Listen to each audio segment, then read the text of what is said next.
What do Indonesia, global climate change, the poem Ozymandias, and the genre of science fiction all have in common? Don't know? Then I'll tell you.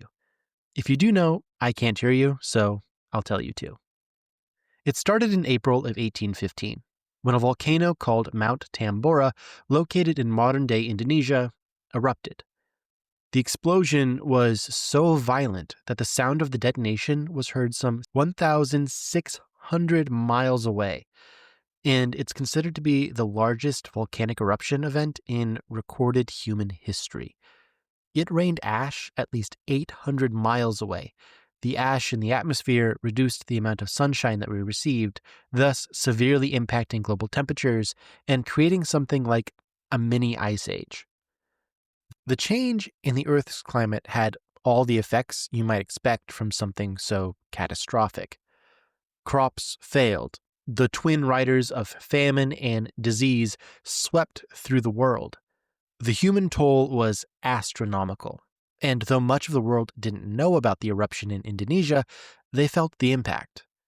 In far-removed Europe, for instance, 1816 became known as the year without a summer. Now, in May of that year, a group of friends near Lake Geneva in Switzerland were experiencing the unseasonably cold weather with something like annoyance. The weather was so cold and gloomy that they could not enjoy their nature walks, and so had to resort to making their own fun. They decided to stay inside, stay warm, and write ghost stories to entertain one another. One of their party, a young woman of about 18 years old named Mary Godwin, wrote a short story for her friends. They liked it, or at least I assume they liked it. Mary would later wed a man from that group, a man named Percy, who was a writer and the author of the famous poem Ozymandias. Years later, Mary would publish the story she had written under her new married name, Mary Shelley. And so the world was given the story of Frankenstein, or the modern Prometheus, which is widely considered to be the very first work of science fiction in the world. Pretty cool, right? So why am I talking about Mary Shelley? Well, for two reasons. First, it's October and Frankenstein felt appropriate.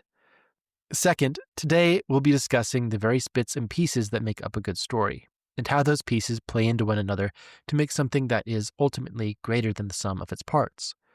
Today, we are all of us Dr. Frankensteins, and by the end of this episode, maybe you too will be chased out of your home in disgrace and heartbreak, your reputation forever that of a person who dared to defy God and nature with your hubris, bringing you to ultimate and final ruin. Anyway, let's talk about bones. Stories, like a great many living things, need bones.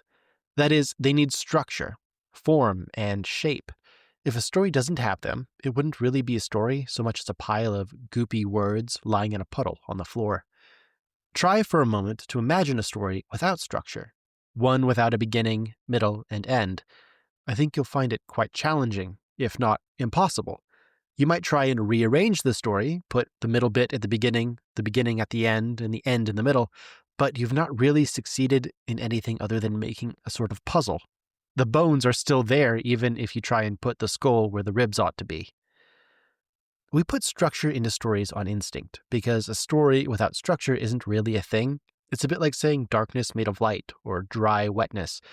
We know this, and we follow the rule of structure without really thinking about it most of the time. So then, why would I dedicate an entire episode of this podcast to a concept that we do already without thinking about it? Well, because if you're listening to this podcast, it means that you want to tell stories better. We breathe without thinking about it most of the time. Sorry if I just made you aware of your own breathing. But an inherent knowledge doesn't mean that you can become a freediver. To do that, you have to hone the thing you do by nature and get better at it. Same concept here, just less life-threatening. There are a number of structural models that storytellers use when crafting their works. Today, we're going to be talking about a few of the structures, but before we do, I think we need a quick clarification of terms. Now, when I say structure, what I don't mean is plot.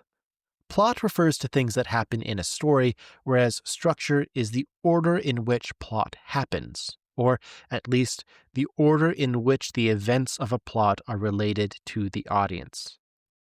Does that make sense? Here's an example. Say we're writing a story and a spaceship explodes. That is plot. Now, that spaceship exploding at the beginning of our story, inciting our main character to action as she seeks revenge on those who blew it up, that is structure. Our big bad villain dies. That's plot.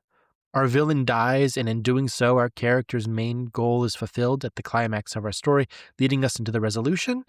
Well, that's structure. But we're getting ahead of ourselves. What do I mean when I say things like climax or resolution?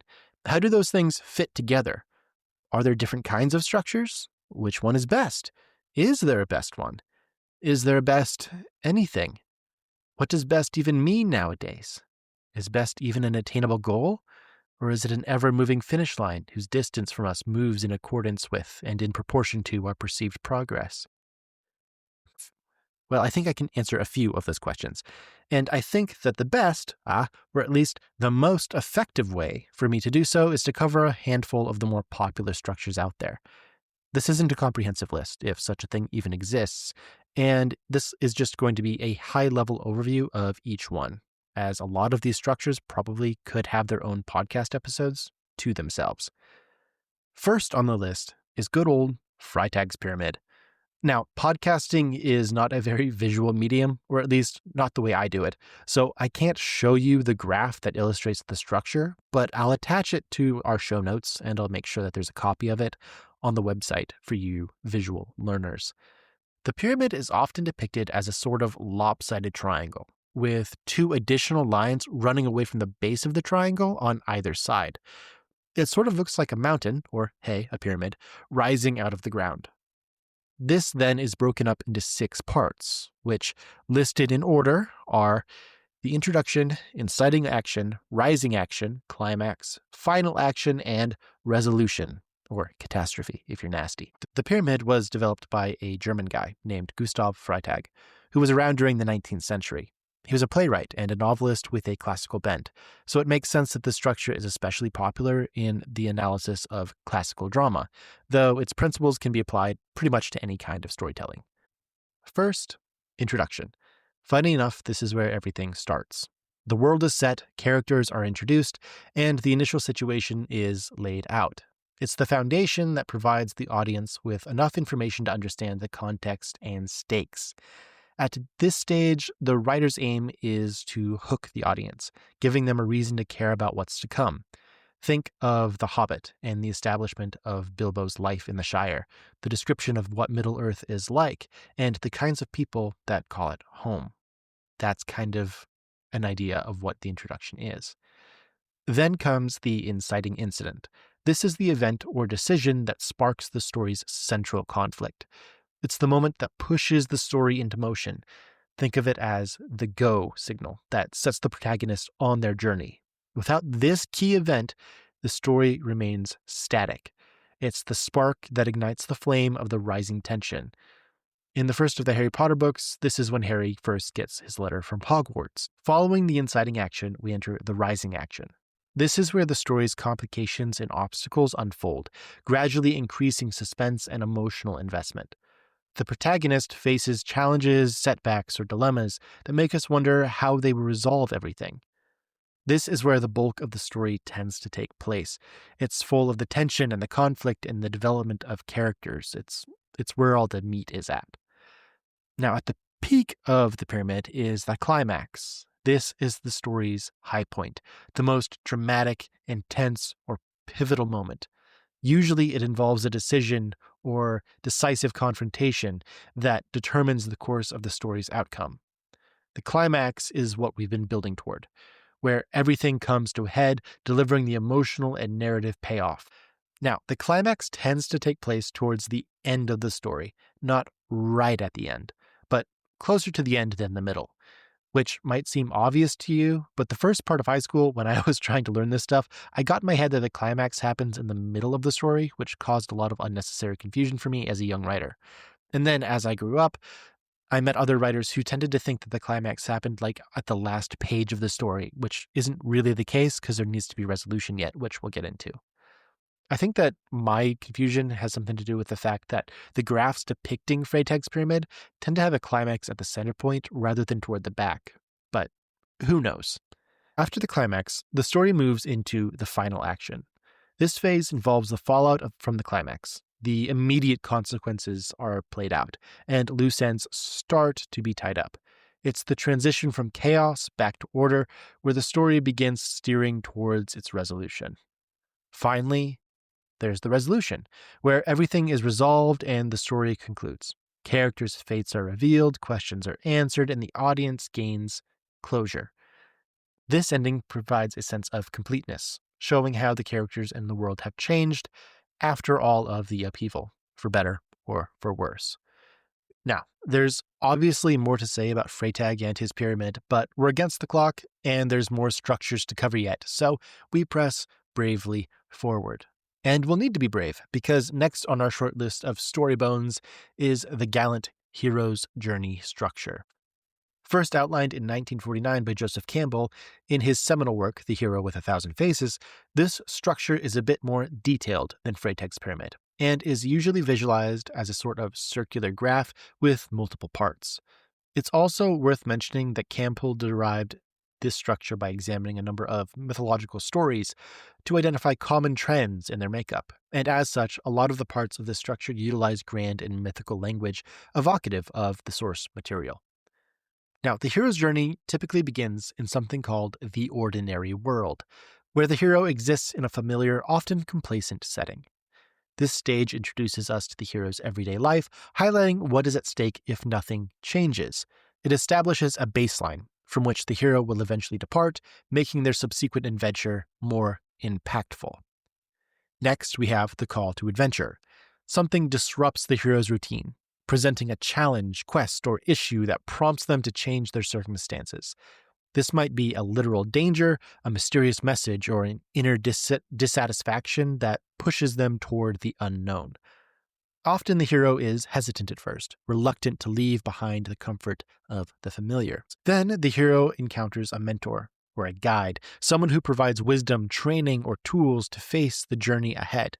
This figure can be a wise old sage, a seasoned warrior, or even a symbolic entity that offers encouragement. The mentor's role is crucial in preparing the hero for the trials that lie ahead. I'm sure that you can think of a million examples of this off the top of your head. The first one that comes to mind for me is obviously Obi-Wan Kenobi from the Star Wars trilogy. The original Star Wars trilogy, that is. The next phase in our hero's journey involves crossing the threshold. This is the point where the hero leaves the ordinary world and ventures into unknown territory. Whether it's a literal place, a strange realm, or a new state of mind, it's a boundary that they must cross to begin the true adventure, and it signifies a commitment to the challenge. Once in the new world, the hero faces tests, allies, and enemies. This stage is filled with obstacles, puzzles, encounters that challenge the hero's skills and convictions. They meet characters who may help or hinder them on their quest, and they develop new strengths and insights. This is where the hero's character is truly tested and the growth begins to take shape. The climax of the journey is the ordeal, often a confrontation with death or a formidable enemy or a dark night of the soul. This is the hero's greatest challenge, an intense, transformative experience that pushes them to their limits. Surviving the ordeal often results in a rebirth, a symbolic or literal resurrection that marks a profound change in the hero. Following the ordeal, the hero gains the reward. They might obtain a treasure, newfound knowledge, or moral victory. But the journey is not yet complete. There is still work to do to return home and share what they have gained. The final phases involve the road back and resurrection. The hero must return to the ordinary world, often facing a final challenge that requires everything they have learned. This stage signifies their transformation, a rebirth into a wiser and stronger version of themselves. Finally, there is the return with the elixir. The hero comes back bearing something valuable, knowledge, power, or a gift that benefits others. They are forever changed by their journey, and their story inspires others to undertake their own adventures.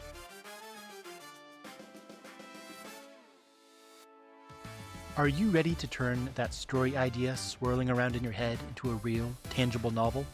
Meet the Novel Planning Journal, your ultimate writing companion designed to guide you every step of the way. Whether you're a seasoned author or just starting out, this meticulously crafted journal is more than just paper. It's your personal toolkit for unleashing creativity, organizing chaos, and finally bringing that story to life. The Novel Planning Journal isn't just a notebook. It's your creative partner, carefully designed by writers for writers. Elevate your storytelling, organize your ideas, and watch your project evolve from fleeting vision into a masterpiece. Ready to make your story unforgettable? Grab your Novel Planning Journal today and start turning your writer's dreams into words on the page. You can find the journal on my website linked in the show description, or you can just go to www.alteredstatemedia.com. That again is www.alteredstatemedia.com.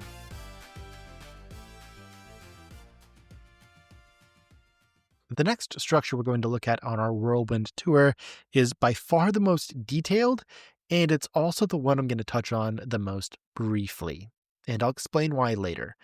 But you'll hear a lot of people talking about this structure or using its language when discussing their current works in progress in the writing community.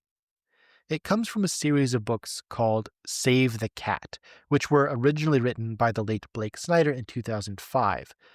It's a series of nonfiction books that focused on screenwriting in particular and was widely popular among those who work in that space specifically. The eye-catching title, Save the Cat, comes from the idea that your main character should, at some early point, quote-unquote, save a cat. Or, in other words, do something agreeable that makes the audience want to root for them. In 2018, author Jessica Brody penned her own entry into the Save the Cat franchise, with Save the Cat Writes a Novel, the last book on novel writing that you'll ever need.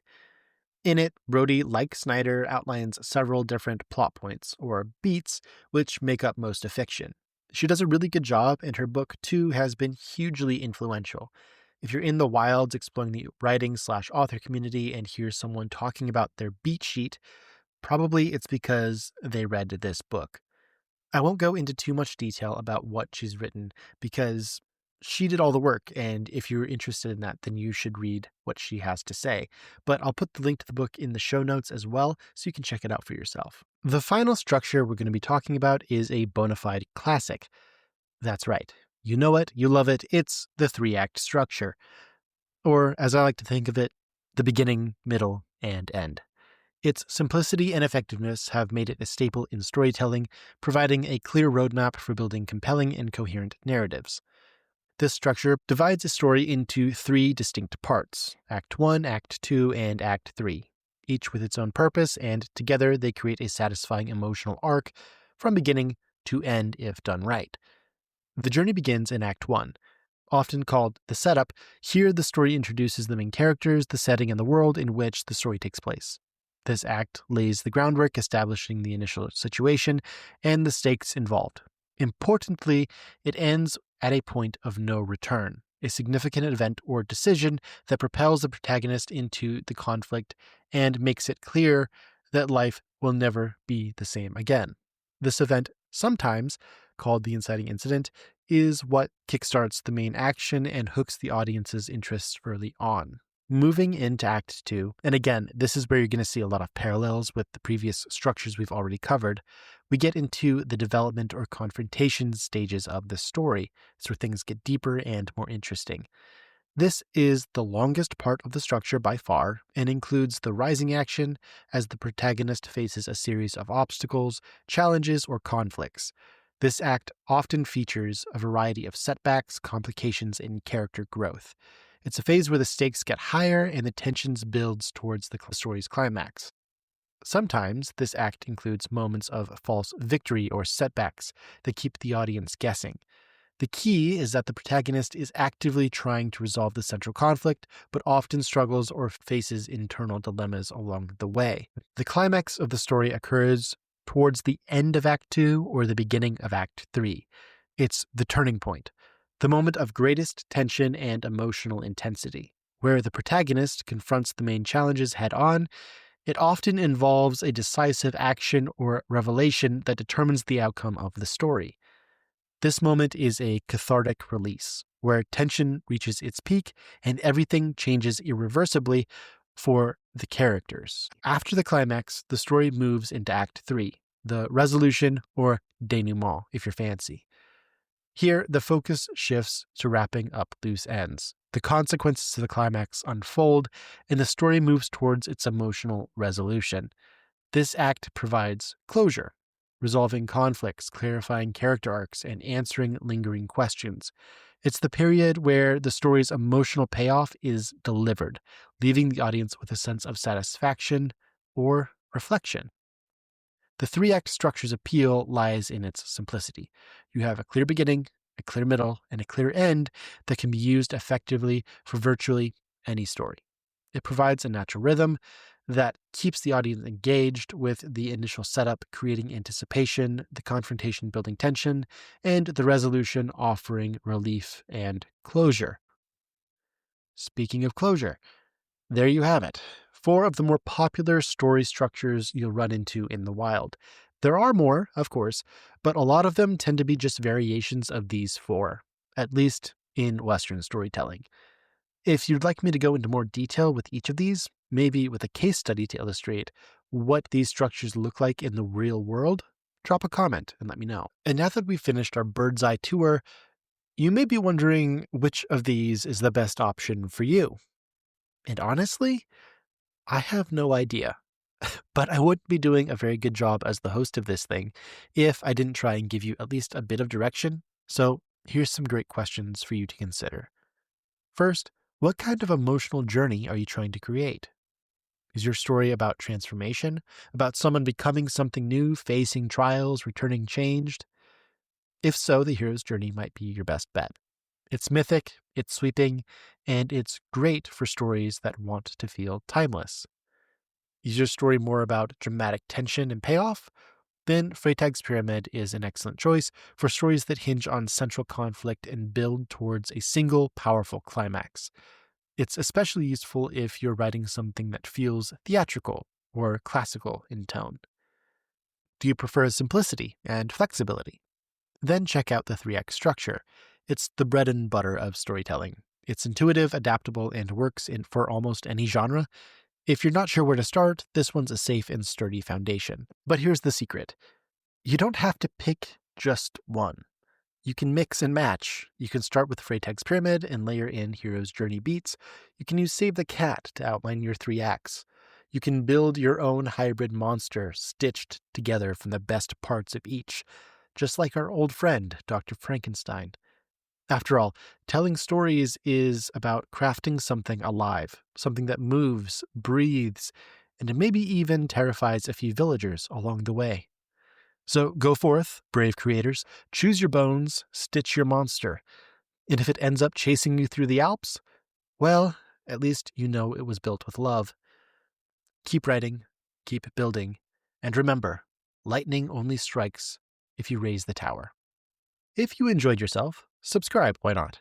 Oh, and drop a rating and a comment. It helps get the podcast off the ground, helps others find this little corner of creative content, and it's also just fun to hear from you.